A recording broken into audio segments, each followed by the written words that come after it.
You have little bits of the story in your hand. You can give everyone in your group like 2 or 4 of those sheets. As I read, I want you to identify which part of the story you have in your hand, and you're going to write the caption that goes with the image. Okay, so then when I'm finished, your group is going to have 1 minute to put them all back into order. And then we're going to go around as a classroom and tell a story again. Okay, so listen closely. This is Measure for Measure, a fairly happy story full of mostly imbalanced people. Once upon a time in Vienna, there was a kindly duke who couldn't seem to make his people obey his rules, perhaps because he didn't follow them himself. So he left his kingdom in the hands of a strict and oh-so-temperate judge named Angelo, while he pretended to take a trip to Hungary. In fact, he disguised himself as a friar and came back to watch everything that happened. Angelo immediately began to rule with an iron fist. He closed all of the houses of ill repute and made any sort of bawdry a crime punishable by death. Vienna was not so happy of a place. Angelo's first victim is Claudio, a kind man whose marriage to Juliet was just short of official. Juliet, however, was going to have a baby. Angelo imprisoned both of them and sentenced Claudio to death. Claudio's friend Lucio hurried to ask for help, so he went to the beautiful and pure Isabella, Claudio's sister, who was about to take her final vows as a nun. He begged her to return to Vienna and ask Angelo for mercy.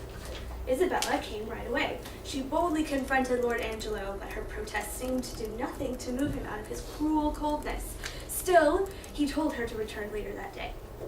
Secretly, Lord Angelo had been filled with passion for Isabella the moment he saw her.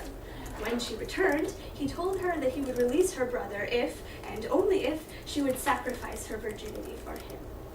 Isabella was appalled, affronted, and ashamed. She refused to listen to Angelo's advances and went to the prison to warn her brother that he must prepare for death. Having overheard all of this, the Duke, still disguised as a friar, as Friar Lodowick, approached Isabella with a tricky plan. Angelo, it turns out, was not only a hypocrite and a predator, but also a mercenary. He was once engaged to the loving Mariana, but when her dowry was lost at sea to a band of filthy pirates, he spurned her. If Mariana were to go to Angelo in Isabella's place, they could all get what they wanted. And so the bed trick was conceived. The Duke, Mariana, and Isabella carry out their plan, but the foul Angelo was tricky too, and he ordered Claudio's head to be brought to him anyway. Foul up. The Friar Duke, always in the know, came up with yet another deceptive distraction. He persuaded the prison keeper to send not Claudio's head, but that of a drunken Bohemian prisoner who had been waiting 8 years to die. While the jailer was convinced of the plan, the Bohemian drunkard was not. He refused to die in the day in which he'd been drinking too much. Too bad. But as luck would have it, a notorious pirate had died in the prison the night before, and that notorious pirate happened to look just like Claudio, so they sent his head instead. A little bit weird. Still cautious, they told Isabella that her brother was indeed dead, but that she should wait until the real Duke returned in order to accuse Angelo of his injustice. So the Duke leaves, the friar leaves, comes back as the Duke, and he announces his return. Says that Angelo and anyone who has any complaints should come to him at the city gates. And having taken off his habit, he comes and he appears, and Angelo appears, and Isabella appears, and she accuses him, and then the Duke says, "You are crazy," and sends her to jail. And then Mariana appears and says, "Hey, I slept with you on Tuesday." He says, "No, you didn't." She says, "Yes, you did." And they're like, "What's going on?" And then they say, "I think we should ask the friar," because the friar knows what's going on, but the friar is the Duke who's standing there. He's like, "I guess I have to leave." He comes back, they all figure out who it was, and he says, "Hey, I know everything that's going on."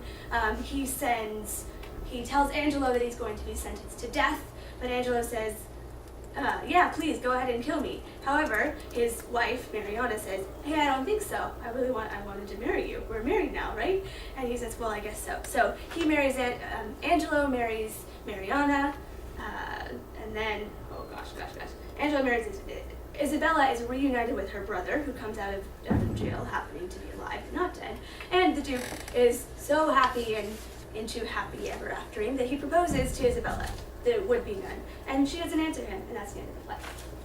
Okay, so your job as a group is to put your story in order. Go.